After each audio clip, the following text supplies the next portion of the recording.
December 2nd, 1993, Medellín, Colombia, a quiet residential neighborhood called Los Olivos. Inside a middle-class house, a man celebrated his 44th birthday with his family, talking on the phone, trying to maintain some semblance of normalcy despite being the most wanted criminal in the world. Outside, hundreds of Colombian National Police officers surrounded the building. American DEA agents coordinated the operation. Surveillance teams tracked every movement. This was it. After 16 months of hunting, they'd finally found him. The man inside the house was Pablo Emilio Escobar Gaviria, the king of cocaine, the richest criminal in history. A man who'd built a $30 billion drug empire, killed thousands of people, terrorized an entire nation, and challenged the power of governments across 2 continents. At 2:15 p.m., shots rang out. Pablo Escobar, barefoot and desperate, tried to escape across the rooftops. He didn't make it far. Colombian police bullets struck him down. He fell, bleeding, dying on a clay tile roof under the hot Colombian sun. The most powerful drug lord in history was dead. But his legacy, his violence, and his impact on the world would continue for decades. This is the story of Pablo Escobar, how a poor kid from rural Colombia became the 7th richest man on earth, how he built an empire on cocaine and blood, how he declared war on his own country, and how the combined forces of the Colombian government, the DEA, the FBI, and rival cartels finally brought him down. From the slums of Medellín to the heights of unimaginable wealth and power, this is the rise and fall of the king of cocaine.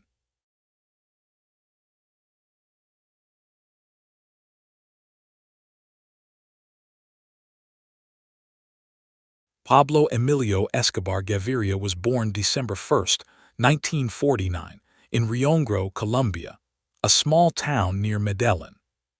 He was the third of 7 children born to Abel de Jesus de Escobar, a farmer and later a watchman, and Hermelda de los Dolores Gaviria Barrio, a schoolteacher. The family was poor but not destitute. Hermelda's work as a teacher gave the family some stability and respectability in the community. But Pablo grew up seeing wealth all around him in Medellín, a growing industrial city where fortunes were being made while his family struggled. Young Pablo was intelligent and ambitious. He excelled in school when he applied himself, but he also showed signs of ruthlessness and moral flexibility from an early age. He was fascinated by stories of Colombian bandits and criminals who'd become folk heroes, particularly those who claimed to steal from the rich to help the poor. As a teenager in the 1960s, Pablo began his criminal career with small-time scams and thefts. He sold fake diplomas to students. He stole cars and sold them for parts. He allegedly stole gravestones, sandblasted off the names, and resold them. Nothing was too low, too petty, or too dishonest if it made money. By his late teens, Pablo had moved into more serious crime. He became involved in smuggling operations, moving contraband goods across Colombia. He learned the basics of criminal enterprise: how to bribe officials, how to intimidate competitors, how to move illegal goods without getting caught. In the early 1970s, Pablo entered the cocaine business. At the time, cocaine was becoming increasingly popular in the United States, particularly among wealthy Americans who could afford the expensive drug. Colombian traffickers saw an opportunity. Coca grew naturally in South America, and the United States had millions of potential customers willing to pay premium prices. Pablo started small, working as a smuggler for other traffickers, but he quickly realized that the real money wasn't in working for others. It was in controlling the entire supply chain. He began making trips to Peru and Bolivia, where coca paste was produced. He established relationships with producers, arranging to buy large quantities of paste, which he would then have refined into cocaine in hidden labs in Colombia. The next challenge was getting the cocaine to the United States. Pablo was innovative and ruthless in developing smuggling methods. He hid cocaine in airplane tires, in the soles of shoes, in hollowed-out furniture. He paid pilots to fly small planes loaded with cocaine from Colombia to remote airstrips in the United States. He corrupted customs officials, police officers, and politicians at every level. As Pablo's operation grew, he attracted the attention of others in the cocaine trade. Rather than fight competitors, Pablo often partnered with them, forming alliances that would eventually become the Medellín Cartel. Key partners included the Ochoa brothers, Jorge Luis, Juan David, and Fabio, as well as Carlos Lader and José Gonzalo Rodriguez Gacha. The Medellín Cartel wasn't a traditional organized crime structure with a clear hierarchy. It was more of a federation of independent traffickers who cooperated on major operations while maintaining their own organizations. But Pablo Escobar quickly emerged as the dominant figure, the one with the most money, the most violence, and the most audacity. By the late 1970s, Pablo was a millionaire. By the early 1980s, he was a billionaire. Money poured in faster than he could count it. At the height of his power, Pablo's organization was spending $2,500 a week just on rubber bands to wrap stacks of cash. He lost approximately 10% of his cash reserves each year to rats eating money stored in warehouses and water damage in hidden stashes. Losing hundreds of millions of dollars to rats was simply the cost of doing business. Pablo used his wealth strategically. He built housing for poor families in Medellín, earning him the nickname Robin Hood Paisa among some locals. He constructed soccer fields and sponsored youth teams. He distributed money in slums, creating a base of support among Medellín's poorest residents who saw him as a benefactor, not a criminal. He also used his money to corrupt the Colombian government at every level. Police officers, judges, military officers, politicians, everyone had a price, and Pablo was willing to pay it. Those who couldn't be bought faced a simple choice: plata o plomo, silver or lead, accept the bribe or take the bullet. Pablo entered politics himself in 1982, winning election to Colombia's Chamber of Representatives as an alternate member. He tried to use his political position to gain legitimacy and legal protection. He posed as a successful businessman and philanthropist, someone who'd earned his wealth through legitimate means and was now giving back to his community. But Pablo's political ambitions were undermined by his own arrogance and by enemies who knew the truth about his empire. Minister of Justice Rodrigo Lara Bonilla publicly denounced Pablo as a criminal and drug trafficker. Despite Pablo's attempts to silence him through bribes and threats, Lara Bonilla continued his crusade. On April 30, 1984, two hitmen on a motorcycle pulled alongside Lara Bonilla's car in Bogotá and shot him to death. The assassination of a sitting cabinet minister shocked Colombia and the world. It marked a turning point. Pablo Escobar had declared war on the Colombian state.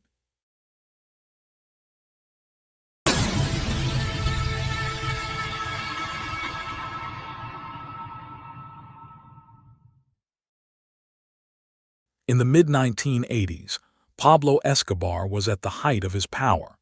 His Medellín cartel controlled approximately 80% of the cocaine shipped to the United States. The numbers were staggering. The cartel was smuggling 15 tons of cocaine into the United States every day. That's over 5,000 tons per year. The profits were equally staggering. Pablo's personal fortune was estimated at $30 billion, making him one of the richest men on earth. Forbes magazine listed him among the world's wealthiest individual for 7 consecutive years. He owned hundreds of properties across Colombia and other countries: ranches, apartments, mansions, estates. His main residence, Hacienda Naples, was a sprawling ranch covering over 7,000 acres, complete with a private zoo featuring hippos, elephants, and exotic animals from around the world. But maintaining this empire required constant violence. Pablo employed an army of sicarios, young hitmen recruited from Medellin's slums. These teenagers and young men were fiercely loyal to Pablo, viewing him as a patron who'd given them money, purpose, and respect. They killed without hesitation or remorse, carrying out hundreds of assassinations on Pablo's orders. The violence wasn't limited to rival traffickers or uncooperative officials. Pablo targeted journalists who reported on his crimes, police officers who investigated him, judges who refused to be corrupted, and politicians who opposed him. Between 1984 and 1993, the Medellin cartel killed over 4,000 people, including hundreds of police officers, judges, journalists, and innocent civilians caught in crossfire. The Colombian government, under enormous pressure from the United States, began fighting back. After the assassination of Justice Minister Lara Bonilla, President Belisario Betancourt authorized extradition of Colombian drug traffickers to the United States. This was Pablo's nightmare. In Colombia, he could bribe or kill judges and witnesses. In the United States, he would face a justice system he couldn't corrupt or intimidate. Pablo launched a terror campaign to force the Colombian government to abandon extradition. The campaign included bombings of government buildings, assassinations of judges and politicians who supported extradition, and attacks on civilians to create fear and chaos. On November 6, 1985, members of the M19 guerrilla group, allegedly financed by Pablo, stormed Colombia's Palace of Justice in Bogotá. The siege lasted 28 hours and ended with the building in flames. 11 Supreme Court justices were killed, along with over 100 others. Files related to extradition cases against Pablo and other traffickers were destroyed in the fire. In 1989, Pablo's terror campaign reached new heights. On August 18, Luis Carlos Galán, a presidential candidate who'd vowed to pursue extradition and fight the cartels, was assassinated at a campaign rally.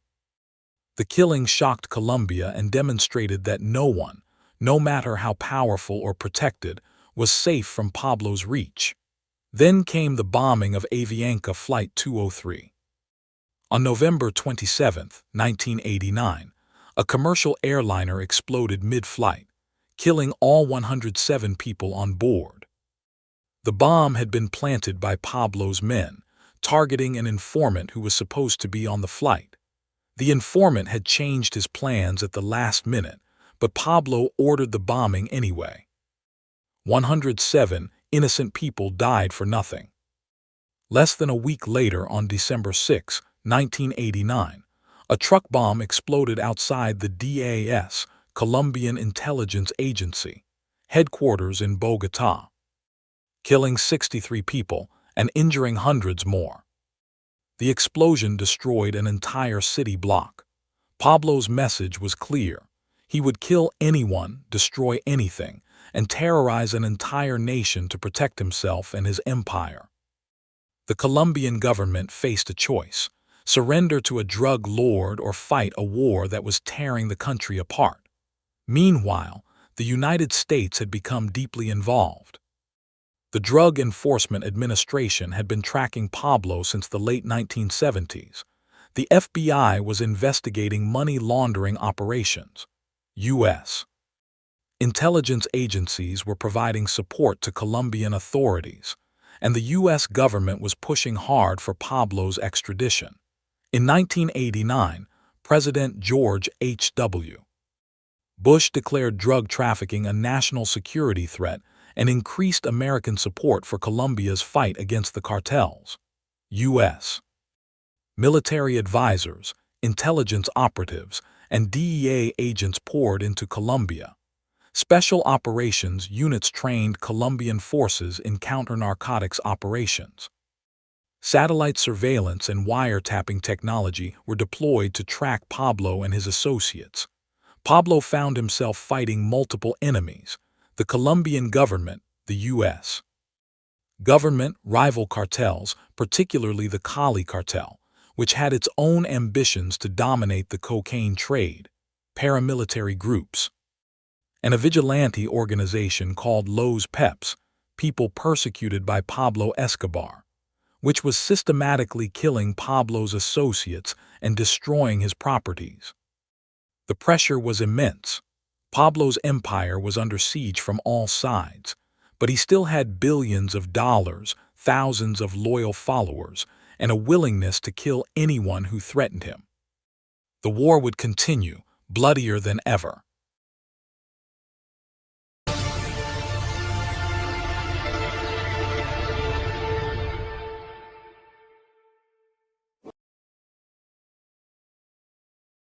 By 1991, Pablo Escobar was desperate. Despite his wealth and power, he was losing the war. The Colombian government, backed by the United States, was hunting him relentlessly. His allies were being killed or arrested. His money and properties were being seized. Even his family was in danger. Pablo made an extraordinary decision. He would surrender. But not to just anyone, and not under just any conditions. Pablo negotiated directly with the Colombian government, making demands that seemed absurd, but that the government, exhausted by years of violence, actually considered. Pablo's conditions: he would turn himself in, but only if the government agreed to three things. First, extradition to the United States must be permanently banned in Colombia's constitution. Second, he would serve his sentence in a prison of his own design. Third, his family would receive complete protection and immunity from prosecution. Incredibly, the Colombian government agreed. On June 19, 1991, Pablo Escobar surrendered to authorities and was taken to La Catedral, the prison he'd built for himself on a hillside overlooking Medellín. Calling La Catedral a prison was generous. It was more like a luxury resort with guards.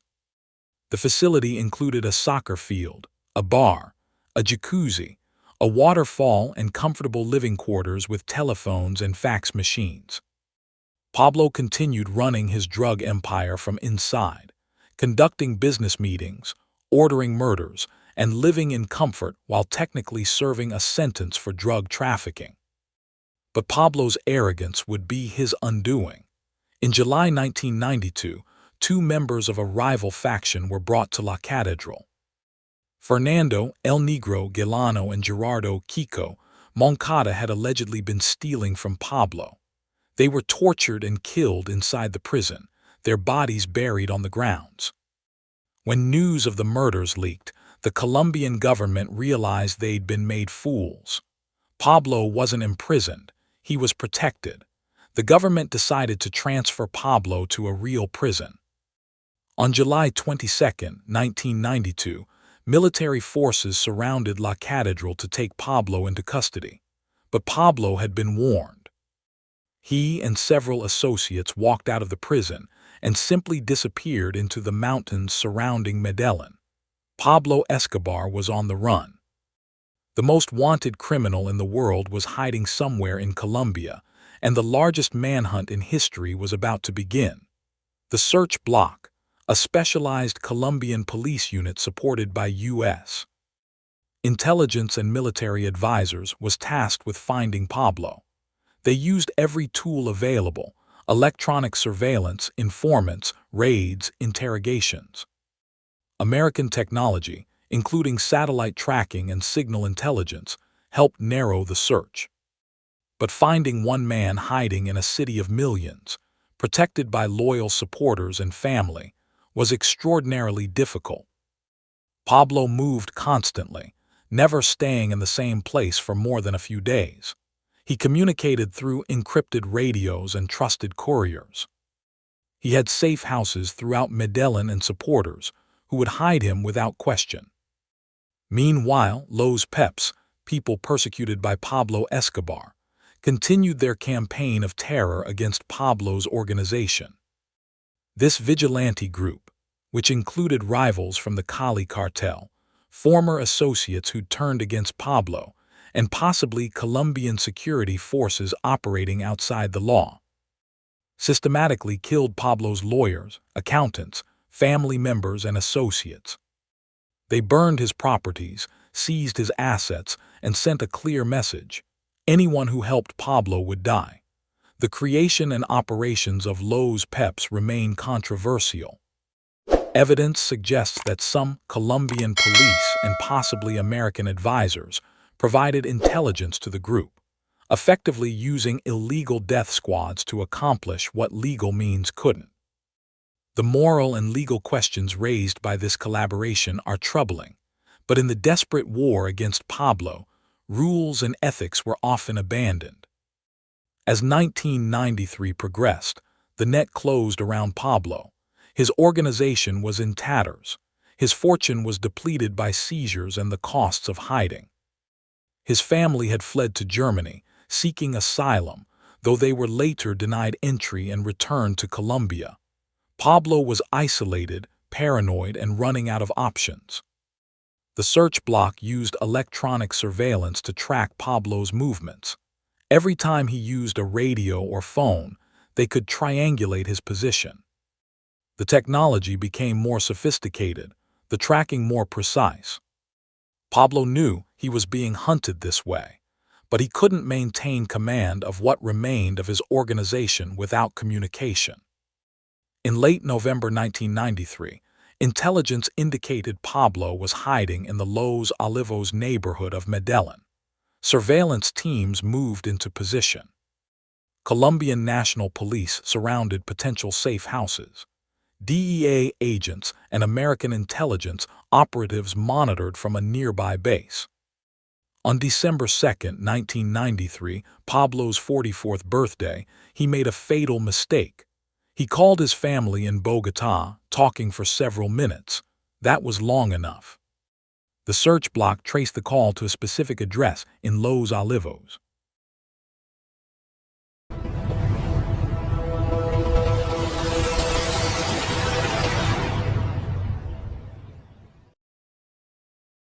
December 2, 1993, 2 p.m. Los Olivos, Medellín. The house at Carrera 79B, number 45D, 72. Hundreds of Colombian National Police officers converged on the location. American DEA agents watched from a surveillance position nearby, coordinating with Colombian commanders. This was it. After 16 months of hunting, after years of war, they'd found Pablo Escobar. The house was surrounded. Officers moved into position, weapons ready. A few minutes after 2 p.m., they stormed the building. Inside were Pablo Escobar and his bodyguard, Alvaro de Jesus Agudelo, known as El Limón. As police entered the building, Pablo and El Limón opened fire. A fierce gun battle erupted. Pablo knew he couldn't win this fight. His only hope was escape. Barefoot, he ran for the back of the house, trying to reach the roof. El Limón followed, providing covering fire. They made it to the roof. Pablo, overweight and out of shape from months of hiding and stress, struggled to run across the clay tiles. Police snipers and officers were everywhere, on rooftops, in windows, on the ground below. Shots rang out. El Limón was hit and fell.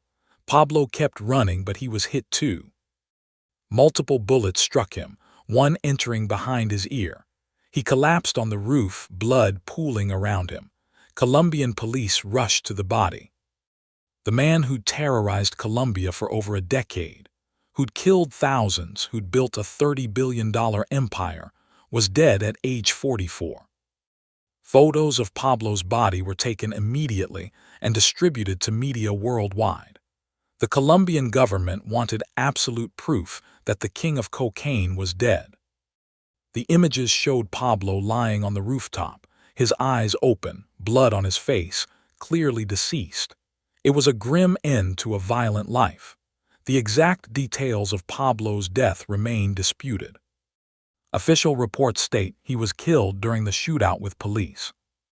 But some investigators and journalists have suggested Pablo might have shot himself, or that he was executed by police after being wounded. The autopsy showed the fatal bullet entered behind his right ear, consistent with a self-inflicted wound or a point-blank execution. Whatever the exact circumstances, the result was the same. Pablo Escobar was dead, and his empire died with him. Within hours, celebrations erupted in Bogotá and Medellín. People who'd lived in fear for years danced in the streets. Police officers who'd lost colleagues to Pablo's violence rejoiced. The Colombian government declared a victory in the war against the cartels, but the reality was more complicated. Yes, Pablo was dead, but the cocaine trade didn't end. Other cartels, particularly the Cali cartel, simply took over much of the Medellín cartel's operations. The violence decreased, but drug trafficking continued. Pablo's family faced a difficult future. His wife, Maria Victoria Henao, and his children, Juan Pablo and Manuela, fled Colombia and eventually settled in Argentina under assumed names. They lived quietly, trying to escape Pablo's shadow. Juan Pablo, now known as Sebastián Mariquin, eventually wrote a book about his father, condemning Pablo's violence while trying to understand the man behind the monster. Pablo's mother, Hermelda, maintained until her death in 2006 that her son was a good man driven to violence by circumstances. She claimed he'd only wanted to help the poor and that the government and Americans had made him into a criminal. The legacy of Pablo Escobar is complex and controversial. In some parts of Medellín, he's still viewed as a Robin Hood figure, someone who helped the poor when the government wouldn't. Murals and shrines to Pablo can still be found in neighborhoods he once supported financially. Some locals refuse to condemn him, remembering the housing and soccer fields he built more than the violence he caused. But to most Colombians, to the families of his victims, to the police officers who hunted him and the judges he terrorized, Pablo Escobar was a monster. He killed over 4,000 people. He bombed buildings and airplanes. He terrorized an entire nation. He corrupted democracy and damaged Colombia's institutions in ways that took decades to repair. The cocaine trade that Pablo helped build continues to this day. Current estimates suggest that Colombia still produces over 70% of the world's cocaine. New cartels and trafficking organizations have filled the void left by Pablo's death. The billions of dollars Americans spend on cocaine each year continue to fuel violence and corruption in Latin America.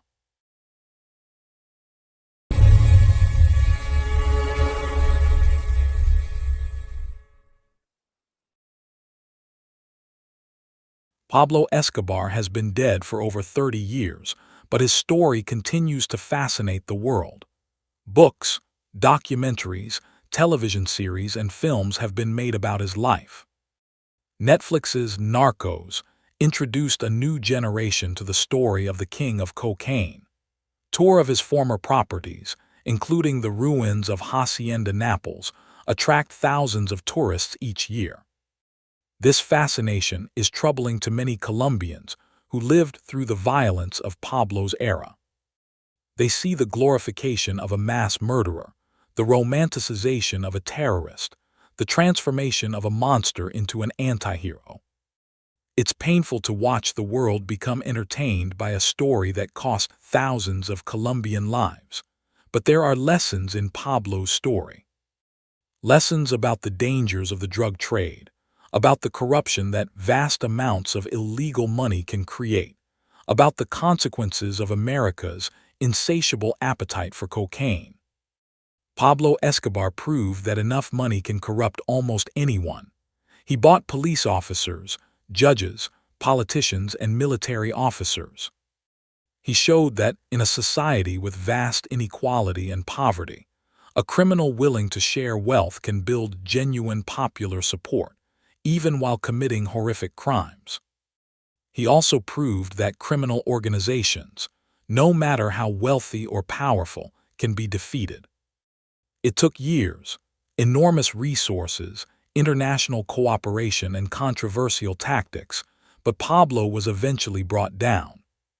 His death demonstrated that no criminal is invincible, no empire is permanent. The hippos Pablo imported to Hacienda Naples still live in Colombia, their population growing in rivers and wetlands where they have no natural predators.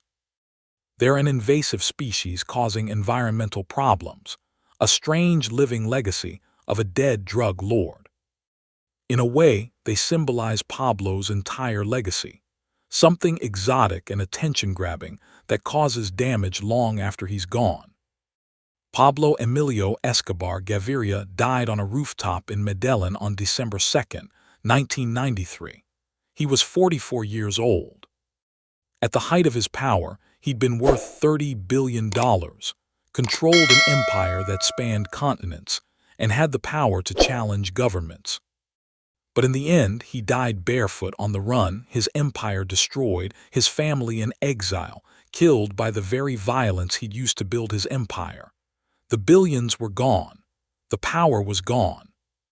All that remained was a body on a rooftop and a legacy of death. The king of cocaine had fallen, and the world, despite its continued fascination with his story, was better for it.